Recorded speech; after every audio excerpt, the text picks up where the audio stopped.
Shall we begin? ALM Gaming presents Articulate Rips, Cards with Class. Let's begin now. What's cracking, cool kids? It's your boy Articulate from Articulate Rips, Cards with Class. I'm gonna make a really important video today. It's about addiction. It's a real thing. It can happen with card collecting, and I thought it was important to talk about, especially in a hobby that a lot of people spend a lot of time on, spend a lot of money on.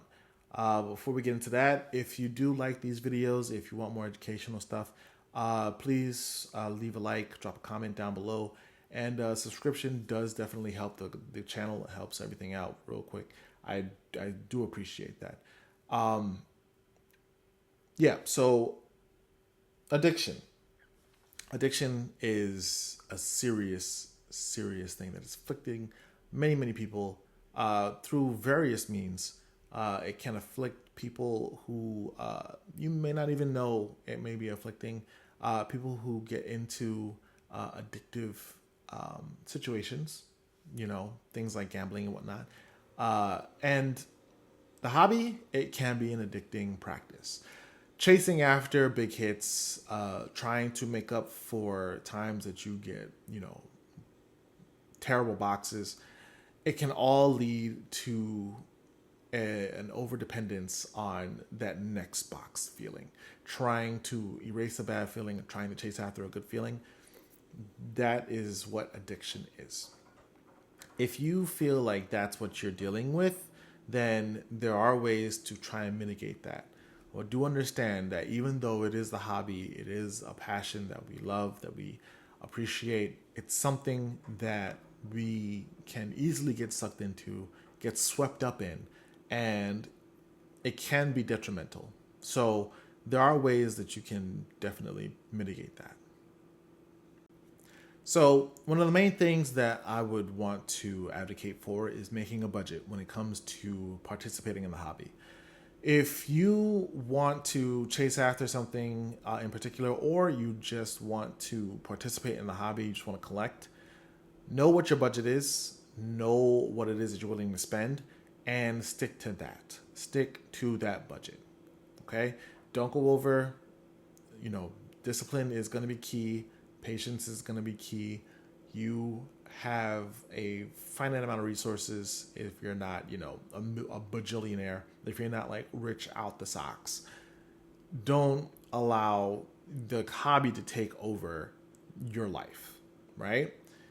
So set a budget for what it is that you're willing to spend on a monthly basis and follow that budget. The second, and I think the second important thing would be to know what you're going after, right? It helps when you understand what you can do from a hobby perspective in terms of the teams or the players that you're going after. For instance, I currently am looking for a Malik Neighbors rookie patch auto. I can only find Malik Neighbors rookie patch autos in Topps products. I know that they're available in Topps Chrome Football, in Topps Resurgence Football, in Topps Midnight Football, and in Topps Inception Football. Now, if I wanted to get a patch auto for Malik Neighbors, I would need to probably exclusively get hobby boxes or Breakers Delight boxes for most of those situations. Midnight and Inception are hobby boxes themselves. They come with about 7 or 8 cards, I believe, somewhere around that 7 or 8, I think, somewhere around that way. And each one of those boxes are just under $500 each. Hobby box for Topps Chrome Football is around $340, and a hobby box for Topps Resurgence is around $330, I believe. Now, I can't continue to drop 300, drop 300, drop 300, drop 500, drop 500 in search of these cards. Otherwise, how would I pay my rent? How would I pay my bills? You know what I mean? So knowing that that's what I have to do, I have to kind of mitigate what it is that I spend. Maybe I buy a hobby box one month and search after that RPA. If I don't get it, maybe I get another hobby box next month. If I understand that that's where I'm going with this, maybe I just get a Malik Neighbors RPA through other means. Maybe somebody is selling them on eBay and I can purchase one through those means. You know what I mean? Like something like that. If the chase is what matters to you, then budget for the hobby boxes. If collecting the card is what matters to you and the chase is getting tedious or you don't care about it as much, there's no shame in getting that card through a personal seller, through eBay, through something of that nature. Okay? Just make sure that it's within your price range, that you follow your budget, and that you know what you're doing as you're going to get that card. So, you tell me, what is it that you're looking for? How do you handle your hobby interactions? Do you have a budget? Do you do things like, set limits for yourself? Is it a free-for-all? Do you have a method of keeping things in check so that you don't go overboard? Let me know.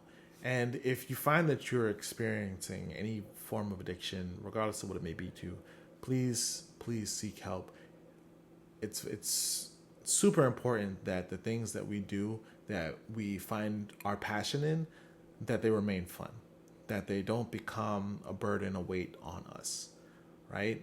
And so I know for myself, and I know for a good many other breakers out there, I'm relatively new to the space. I've only been making videos about this for a couple months, but I've collected for a lot longer than that. And I know that there are some people who break, who do group breaks, that they advocate for themselves. So if you find that you're in that position, seek help, please. We all want the same things in life. We all want to hit those big hits, but we want to be able to make it through the day. We want to see everybody succeed and see everybody happy. So, but that's been my time. I'm Articulate from Articulate Rips, Cards with Class, and I'll see you guys in the next video. Thanks for listening. Thanks for watching. Don't forget to like, share, and subscribe. See you next time.